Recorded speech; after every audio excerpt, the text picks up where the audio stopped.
Adar Shah. Okay, let's start off with d4. d4, d5. So Queen's Gambit. Accepted. Okay.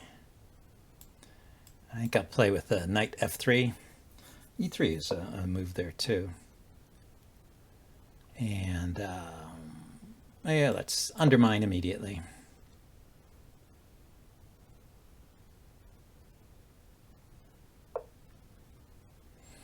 Okay, he's doing it with the bishop.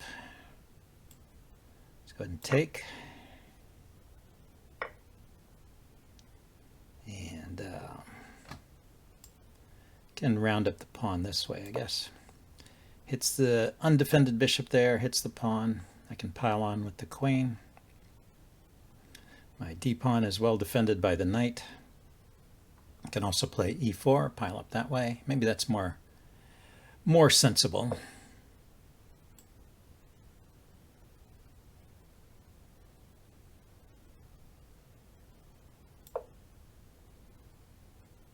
Take control of the center as well as rounding up that pawn.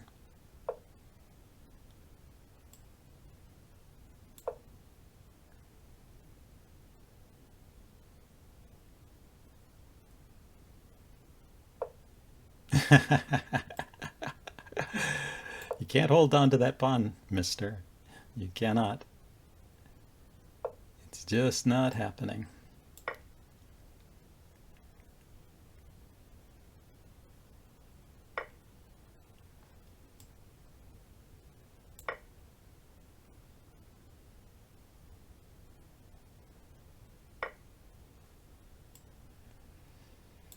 Okay, so we get this weird position here.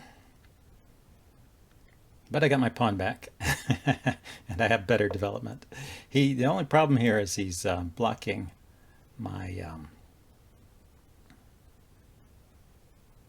castling ability. So let's, do I want to do something radical like that? Could come out here. Queen c2 to c4 is possible, or queen e2 directly. And if he attacks the pawn, I can go to d3 to defend it. If he trades, I'll take with the king, and I'll be fine in the endgame. Yeah, I think I want the quicker solution here.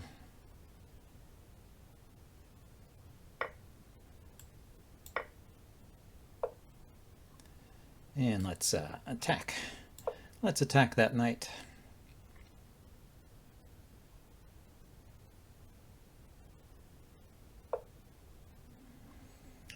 And I can attack the attack the c-pawn.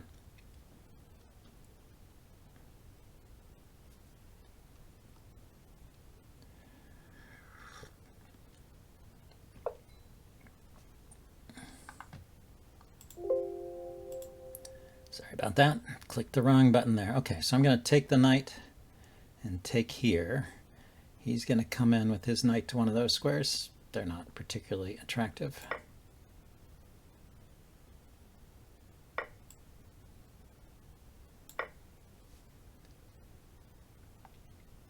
So now I'm a pawn up instead of being a pawn down, which often happens when when you're in these funny gambit lines of the Queen's Gambit accepted, and black tries too hard to hold on to the pawn. He not only loses the pawn that he grabbed, but he also loses more because his queen side is messed up by all his maneuvering that he did trying to hold on to the pawn.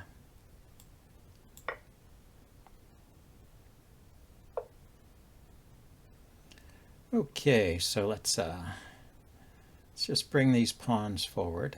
He gave his king a little lift. That's a sensible move. Maybe I should centralize my king first. It's not in such a hurry. I'm not in such a hurry to grab those pawns, or to defend, rather. So if I defend from behind, he can pin it, maybe. So let's defend from the side like this. keep his king shut off, and this pawn will be quite secure, and then I'll have a extra pawn in the center here I'll try and win with.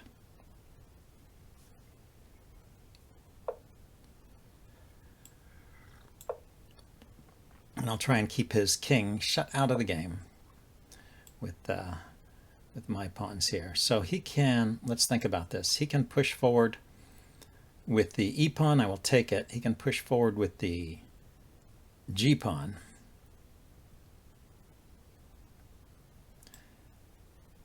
So I think I will defend here in advance, because I want to keep this kind of solid front of pawns. So if he takes there, I'll just take back. Okay, so let's bring my rook over here. I mean my king over here to defend this pawn. I'm going to play my rook up.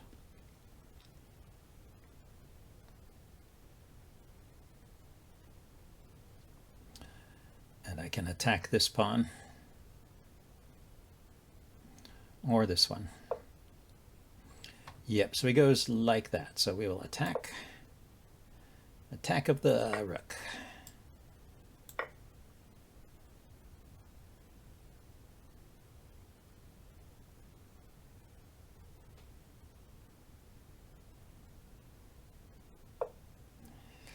So he brings his king to defend. Okay, let's get my other pawn up there. Make sure he's not breaking through in any way.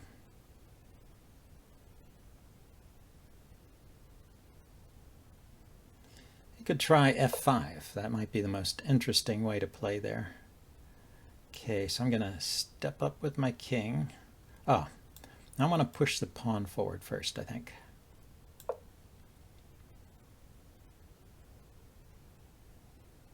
Gives my king a space to run to over here, if his rook should start checking me. Actually, his rook can't check me from there. Ah, so that's what his idea is. I'll take that. He wants to activate his rook. So let's check the king first.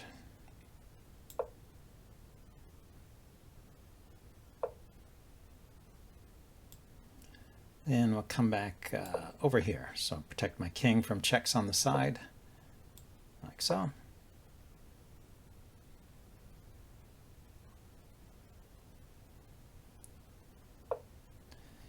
And we will go for this passed pawn.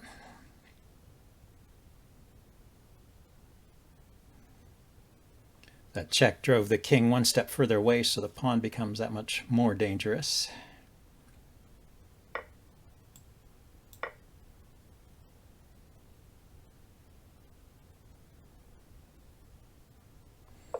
Three steps.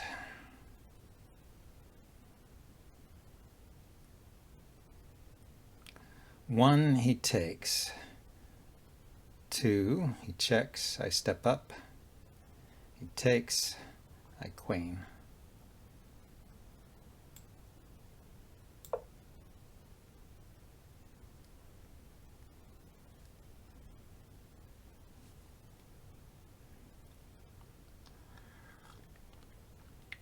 Or I could check first. I'm still just going to step up to c4 so I can bring my rook to d3 there, put it behind the pawn.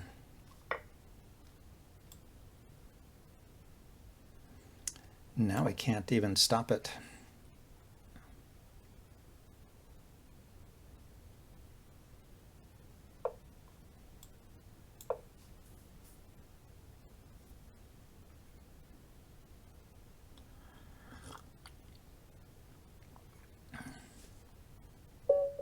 So anyway, that's a nice example of why you don't try to hold on to the pawn in the Queen's Gambit Accepted.